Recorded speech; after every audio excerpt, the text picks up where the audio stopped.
So a lot of people like my last staff comparison and also asked me to do a bow comparison. And this is exactly what we are doing today. So we will do it similar as we did it the last time.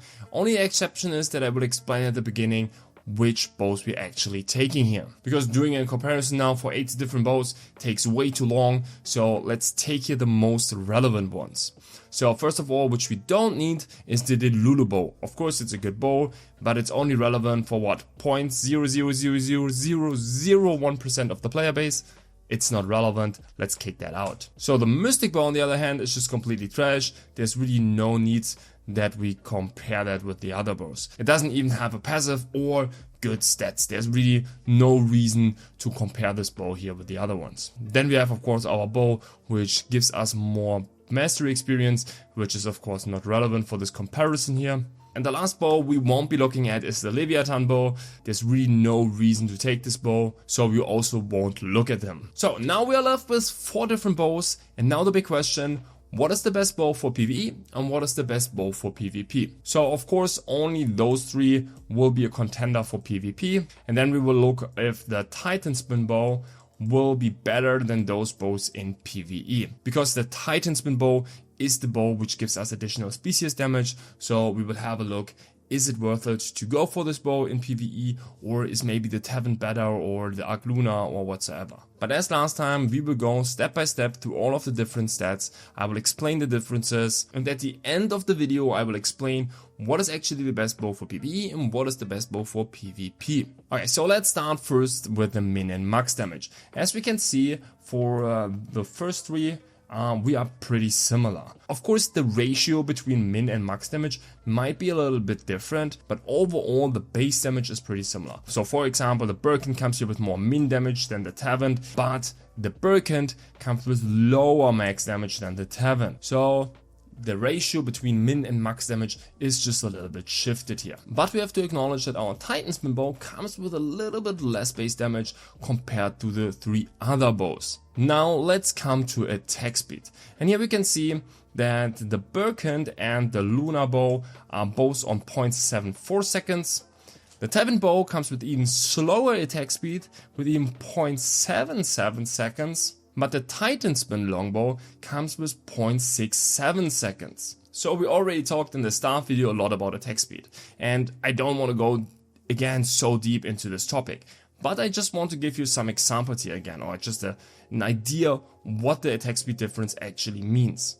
So if you, for example, compare the Tevent attack speed to the Titanspine attack speed, right? So the base attack speed. So we can just simply calculate that real quick. 0.67 divided by 0.77. So let's do that real quick. As we can see, the base attack speed is 13% lower. So we're reducing our attack speed by 13%, right? From the start. And between the Bercant and the Titanspine, it's 9%. But now you might say, wait, we can trade additional attack speed on those weapons. So this will for sure help, no? Yes and no. So again, to give you a quick example here, because if you see that, it's always easier to actually understand. So we have the weapon in with additional attack speed traded. So in total we have 47% attack speed. So this brings us down to an attack speed value to 0.43 seconds. And this value determines how many auto attacks we are doing, how short our animations are, not this value. This value here only influences this value. The total attack speed is the only value that matters. Now, we have 0.43 seconds. Now, for example, we go for the Lunar bow. We go down to 0.42 seconds. Not bad, not bad. It's a little bit faster because the base attack speed is just a little bit better. Now, if we change that to the Titanspine bow, so of course we don't have the trade anymore, so we lose percentage attack speed, but still our attack speed goes down to 0.38 seconds, right? 0.38. Just a reminder, if you go back to Tevent bow, we slot in the attack speed 0.43. So that means if we do just a quick calculation here again, this brings us down to 12% difference, right? So we will do 12% less auto attacks, and the animations from all of our abilities will just take 12% longer. This is just something you need to understand. The base attack speed is super relevant. Okay, so we talked about attack speed again, so let's talk again about range. So when we talk about range, we of course also have to talk here about our range percentage amplifiers. So this is of course mostly important for PvP. For PvE, range is in most cases, of course there's some small exceptions, but usually range is really not that important. So one thing I also mentioned in my staff comparison is that you also always have to look on the secondary weapon. So what are the weapons you're pairing with the bow? First of all, it's of course the wand, so your Seeker, and then you have your staff, so your Liberator. So these are the two classes that are being played. Of course, there you could also play a bow dagger, but this is currently, I would say, pretty off meta. So to keep it simple, we stay with the Seeker and the Liberator. So what is really nice if your main weapon and your secondary weapon just have the similar range. If you're not playing with a Grey Eye staff or playing with another Arcboss weapon, you will have 17.6 meters range. And as I explained last time, I think the Grey Eye staff is not that good, so I would assume most people have a range of 17.6 meters. So for the wand, there are three different possibilities right now. You have the Overture, you have the Cordy, and you have the Kaijinjin, or I don't know how it's pronounced, but you know what I mean. Those three are currently viable for healers, and they all have something like 18 meters range. If we're not having an Arcboss weapon, then we already can see that the Arc of Lunar is fitting well for the Liberator, but also really well for the Seeker. Okay, so, but to give you an example again, what would it mean to go, for example, for the Bercant, right? Let's say you are a Liberator and you want to play with Bercant and the Dagon staff. So you would have once 17.6 meter range and once 16 meter range. If you would push your Dagon to 13 meter range, your Bercant would only be on 27 meters range. It's just a little bit annoying that you have to get closer with your bow abilities and can stay further away with your staff abilities. Of course, you are getting more percentage range compared, for example, to the Arc Lunar, but of course the base range is way more important. Now let's come to the base stats. Here we have strength, dexterity and perception. For the Bercant, we are getting 20 base stats, 21 for the Tevent, 22 for the Arc Lunar, and only 13 for the Titan bow. Okay, so first of all, let's talk about our PvP bows. So as we can see, pretty similar, right? 2 stats difference is really not a big deal. But for PvP, those stats from the Arc Lunar and the Tevent are way better than the one from the Bercant. Why? Simply because of perception. It doesn't matter if you're a Seeker or a Liberator. You want to play with 70 perception. So as a healer, you will play with a 2-piece Vanguard where you want to have a lot of perception.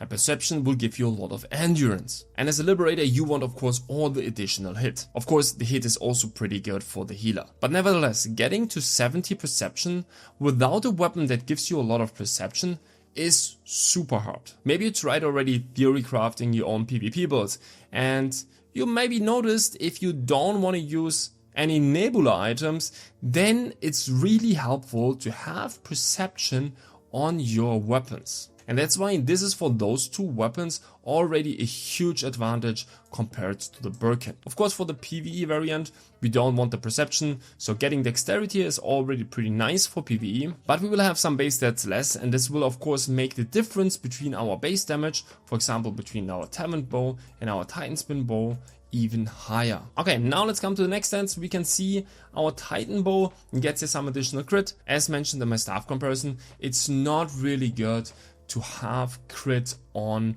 your PvE weapons. You just want to have around 1.3 to 1.5k crit and not more. And you will get this so easily through all of your decks, different items and whatsoever.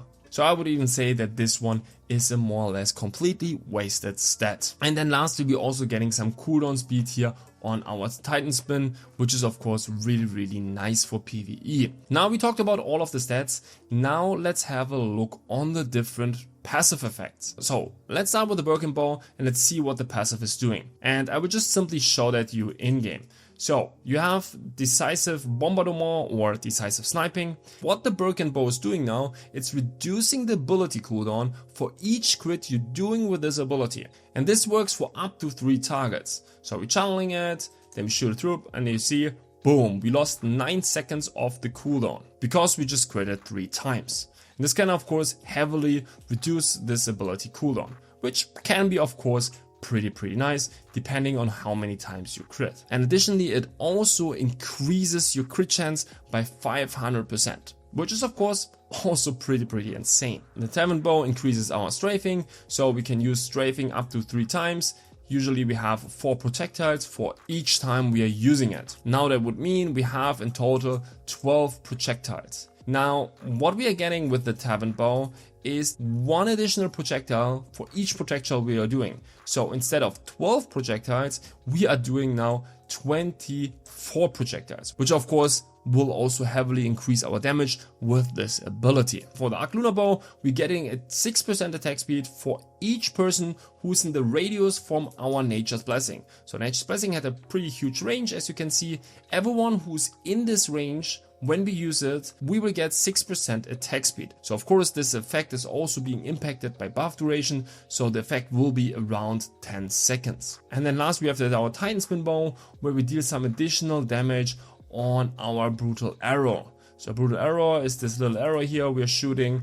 When we shoot it on our target, then we will leave an area under him where he gets constantly damaged. And if we sum that up here real quick, 40%, 0.5 seconds for 5 seconds. So in total, we would deal 400% base damage, which is okay, is nothing special here. Now we understood all the differences. So what is the best bow for PvP and what is the best bow for PvE? Let's start with PvP. And here it's, from my opinion, but also for an opinion from a lot of other players, it's the Arc Lunar bow. Why? Simply because everything is fitting really well. It doesn't matter if you're a healer or a bow staff player, you most of the time will go for the Arc Lunar bow. And just simply because all of the stats are really good, right? You have good base damage, you have good attack speed, you have good range, you have the perfect stats, and even the passive can be used as a liberator, it can be used as a seeker. Everything on this weapon is just really good. And now you might ask, but why not Tevent? Why is it not the best bow? Of course, if you have another arc boss weapon, then it's of course really helpful to match that with the Tevent because of the range. Because of that, it just makes a lot of sense.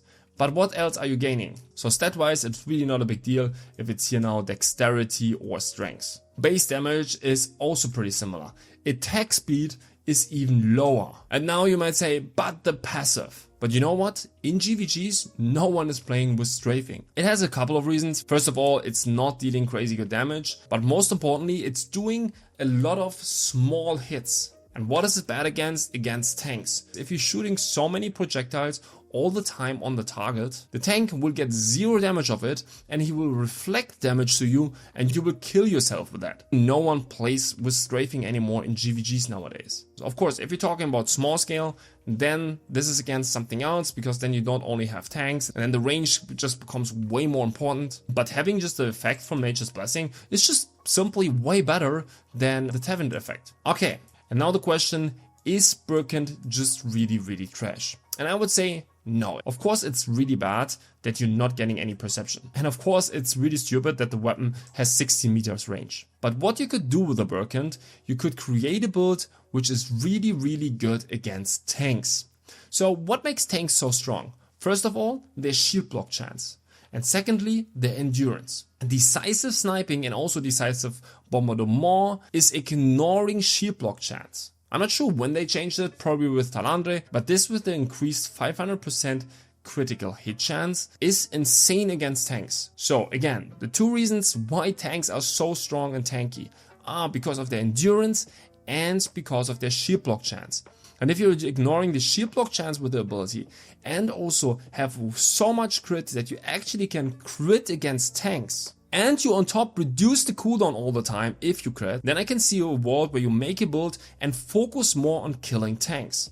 Then it would be also not a big deal that you have less perception. Because what are you not needing against tanks? Of course, hits. So maybe you're just playing with 60 perception then, and you're having a little bit of less hit, but you will deal way more damage against tanks. I have not tested it, and there are a lot of good reasons to just go with the Lunar bow, but I could see a world where you make a build just trying to deal more damage to tanks. Okay, now let's come to PvE. First of all, we can kick out the Bercant bow because decisive sniping we anyways won't use in PvE. It's just really not a good DPS ability against bosses. Now, of course, the Titanspine passive is pretty bad. We are not using that. That's fine. But we can't forget that this weapon has the 64 species damage. This means we are getting 5 to 6% more damage with all our abilities. This means not only for your bow, this means also for your crossbow or your staff or whatsoever. Your secondary weapon will also deal 5 to 6% more damage. Then we will get some cooldown speed, which is of course nice. The crit we talked about is not relevant. We're getting less base stats, which will make the difference in base damage even higher, so we will have less base damage, and we get way more attack speed. So, to make it short, I still think that the Titanspine bow is way better in PvE than even the Tevent bow and also the Lunar bow. Yes, we're losing some base damage, but we're gaining so much attack speed, and additionally we're getting some additional cooldown speed, and on top we're getting the 5 to 6% species damage boost. It's so ridiculously broken. And yes, maybe you don't need so much attack speed, but maybe you can then get less percentage attack speed in your build and you can focus more on base stats, which then again would compensate more the base damage loss. Having this bow being already that low in attack speed makes it so much easier to build, and you will easily compensate this base damage loss even to a Tevent bow. And I know people will say in the comments, Tevent bow is way better in PvE than the Titanspine. It's just because they bought a while ago a Tevent bow, and that's it. If you're just looking on the numbers, you know that the Titanspine bow is better. The only reason you want to say that the Tevent bow is better is because you have this bow. This is the only reason. And I know it sucks that the Tevent bow, for example, has such a bad attack speed, but it is what it is. But yes, that's it guys. I hope this video was helpful. If you liked the video, don't forget to like and subscribe. Thanks for watching, and I see ya in the next one.